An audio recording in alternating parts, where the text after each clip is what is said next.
Hey guys, what's up? Welcome back to my channel. My name is Abby if you are new. If you are a returning subscriber, thank you so much for being here with me. I love you guys so much. You know I appreciate you. But if you are a new person and you want to subscribe, then I would suggest that you go down below, click that subscribe button, because all we got is good hair and good content over here, sis, okay? So typically on my channel, we usually discuss lifestyle, beauty, hair stuff, right? But today I wanted to switch it up a bit, and even for the next couple of videos, I have a couple of things that I want to talk to you guys about, especially regarding me moving out. Now, from the title of this video, I'm pretty sure you came here today because you want to know a little bit about what it's like to take that initial step into moving out by yourself, right? So in today's video, I have a really good amount of information that I feel will be beneficial to you guys. This is something that I've done myself. I took on these tips and I basically did everything that I'm going to be telling you guys today. So hopefully that will be some sort of help for you guys. I'm not gonna ramble. Let's get right into this video. So at this point, you're probably like, okay, I'm tired of being home with my mom and my dad. Like, I don't have time for this. I'm ready to live by myself. I commend you. Great job, first and foremost. But there are a couple of steps that you need to take before you make this commitment. The first thing that I would suggest with moving out by yourself and doing it the right way is to first and foremost take a look at your budget, okay? This is the utmost important part of deciding to do the moving out thing, right? You want to make sure that you have enough money to be able to live on your own. So I would suggest that you look at all the money that you make right now. But when I say all the money that you make, I mean the money that is absolutely guaranteed. Don't think about your side hustles. Don't think about money that you could make if you work a couple extra hours. Don't do that. Think about the money that you know is absolutely guaranteed. If you work 40 hours a week and you make this much for those 40 hours, how much is that money? You want to make sure that you calculate that amount, and then what you want to do is deduct the amount that you pay currently at your parents' house. So let's say, for example, you pay a car note, you have your car insurance, maybe you pay your phone bill, right? You pay for your gas and maybe your car maintenance. Maybe those are the first few bills that you have that you've been doing on your own.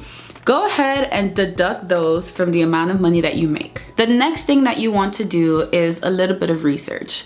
And I say research because you want to have a good idea of the amount of money that you're going to be spending on rent.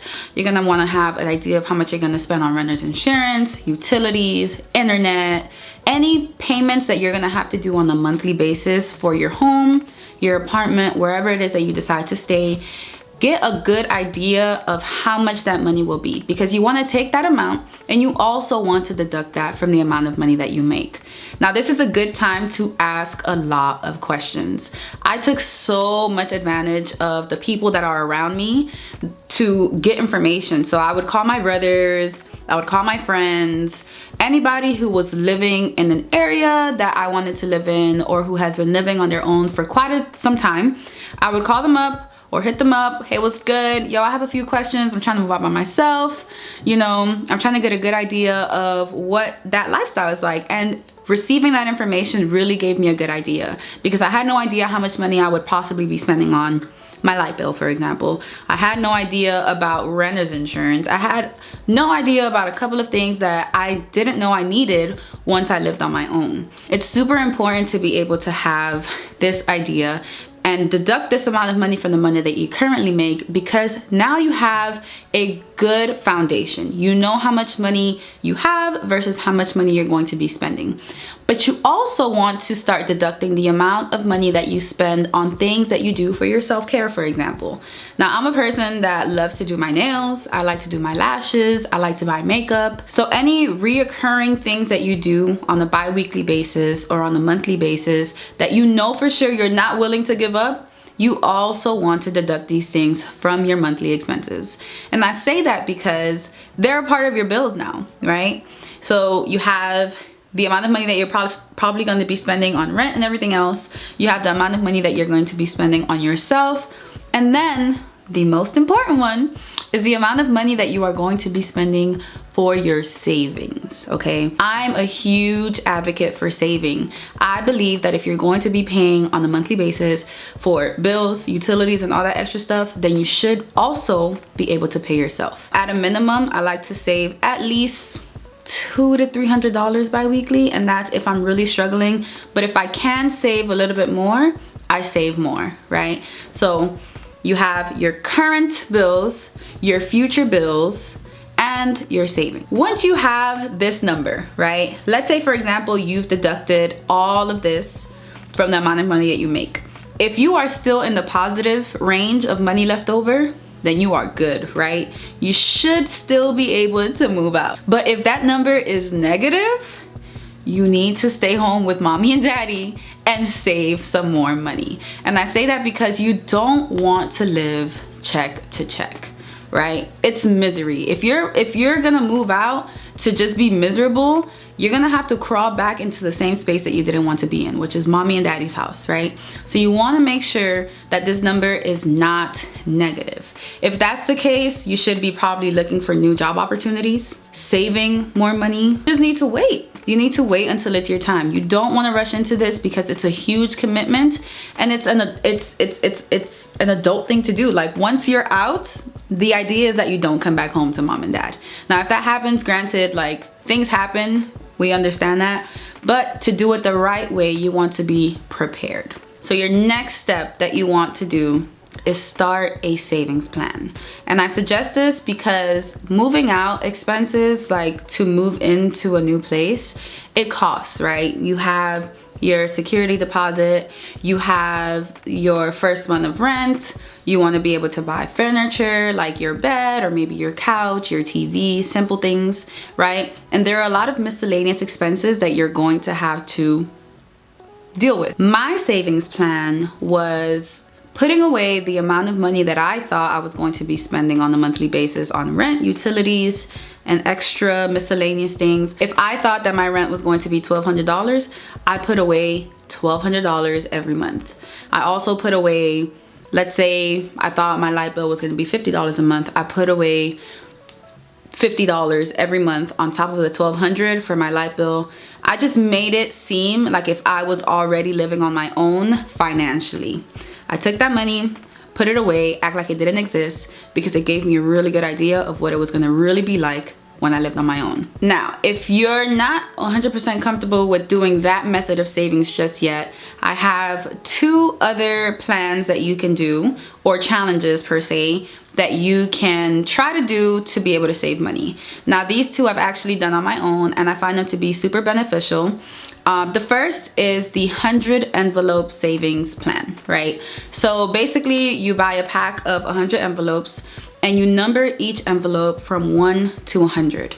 And for each envelope, for the number that is in front of that envelope, you will put that dollar amount into that envelope. And at the end of filling every single envelope, you should be able to have $5,050, right? And this can be done, you can do it in the time frame of 6 months, a year, however long you want. As long as you save that dollar amount for each envelope, you should be able to save $5,050 by the end of, or by the completion of those envelopes. My second suggestion is to do the 5K challenge in 6 months. That one, it just fluctuates every week. You save a different amount of money that eventually equals to $5,000. And I'll actually put the image of what that challenge looks like, the one that I used.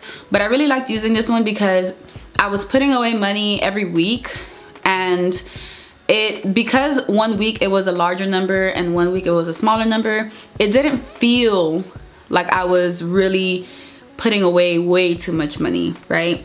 Once you have this foundation, you're good. Now is when you want to start your apartment shopping.